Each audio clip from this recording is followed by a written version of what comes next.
အဆုတ်အားနေတဲ့သူတွေနှလုံးရောဂါအခန့်ရှိတဲ့သူတွေနဲ့အသက်ရှူကျပ်တဲ့သူတွေပေါ့နော်အောက်ဆီဂျင်လုံးလုံးမရဘူးအသက်ရှူတွေကျပ်နေတယ်အောက်ဆီဂျင်ရှူနေရတဲ့သူတွေအနံ့ပျောက်နေတဲ့သူတွေအတွက်ကိုတကယ်ကိုကောင်းတယ်လက်တွေ့ပေါ့နော်ပျောက်စင်းကြည့်တဲ့ဒီတဘာဝနီးလေးကိုလာပြီးတော့မျှဝေပေးမှာဖြစ်ပါတယ်ဒီနီးလေးကဆူတို့ဒီကိုဗစ်ကာလမှာတကယ်ကိုလက်တွေ့အသုံးဝင်ခဲ့တဲ့နီးလန်းလေးပေါ့နော်ဒီဟာကဒီဂွေးတောက်ရွက်အနှဲငယ်ကိုဒီရေတစ်ခွက်ထဲမှာစားအနှဲငယ်ခတ်မယ်ခတ်ပြီးတော့ဂွေးတောက်ရွက်လေးတွေလက်တက်ဆုပ်စာလောက်ကိုခိုးပြီးတော့9မိနစ်လောက်စိမ်ပေးပါစိမ်ပြီးသွားပြီဆိုရင်တော့ဒီအရွက်လေးတွေကိုဆယ်ယူပြီးတော့လက်ဖွားနှစ်ဖက်မှာနာလေးပုတ်ချေလိုက်ပုတ်ချေပြီးတော့အဲ့ဒီအနံ့ကိုအားရပါရတဝရီရှူပေးရမှာဖြစ်တယ်ရှူပြီးသွားပြီဆိုရင်လည်းချက်ချင်းပြန်မထုံနဲ့ပေါ့နော်ခန်း10စက္ကန့်လောက်လေးကိုအသက်ကိုအောင့်ထားပါအောင့်ထားပြီးတော့မှဗဇက်ကနေတဖြည်းဖြည်းပြန်ပြီးတော့ထုတ်ပေးရမှာဖြစ်တယ်အခုလိုမျိုးရှူမယ်ပြန်ထုတ်မယ်နဲ့ရှူလိုက်ပြန်ထုတ်လိုက်10ချိန်လောက်လုပ်ပေးမယ်ဆိုရင်ကိုချက်ချင်းပေါ့နော်ဒီအဆုတ်တွေတန့်လာမယ်အဆုတ်တန့်သွားမယ်ပြီးတော့လန်းဆန်းလာမယ်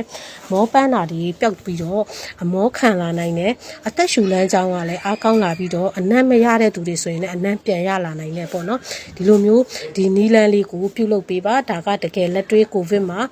ဝေဒနာရှင်တော်တော်များများကိုအသက်ကယ်ခဲ့တဲ့ဒီနီလန်းလေးဖြစ်တယ်ပေါ့နော်အဲ့ဒီအတွက်ဒီဟာကိုပြုလုပ်ပေးပါမိတ်ဆွေအကျိုးရှိတယ်ဆိုရင်ဗီဒီယိုလေးကို share သွားပေးပါရှင်